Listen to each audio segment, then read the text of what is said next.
2.2.0 અંતર્ગત એક ઇન્વેસ્ટમેન્ટ ફ્રોડનો ગુનો નોંધવામાં આવ્યો હતો, જેના નાસ્તા ફરતા આરોપી પંકજ રમાનીની ધરપકડ સાયબર સેલ સુરત શહેર દ્વારા કરવામાં આવી છે સુરતથી.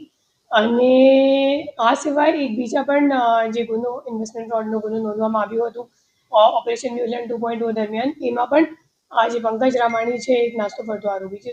તો એમ કરીને બે ગુનામાં એમની ભૂમિકા એમ વચેટિયા જેવી છે કે જે અકાઉન્ટ હોલ્ડર છે એમની પાસેથી કમિશન પેટે અકાઉન્ટ લેતો હતો અને પછી ઉપરા જે ફ્રોડ કરનાર જે ગેંગ છે એમને આપવામાં આવતો હતો. આ જે અકાઉન્ટ આમાં ઇન્વોલ્વ છે, આમાં 2,17,00,000 ટ્રાન્ઝેક્શન થયું છે અને એનસીસીઆરપી પોર્ટલમાં આ અકાઉન્ટની સામે 37 એનસીસીઆરપી કમ્પ્લેન્ટ્સ આખા દેશમાં નોંધવામાં આવી છે.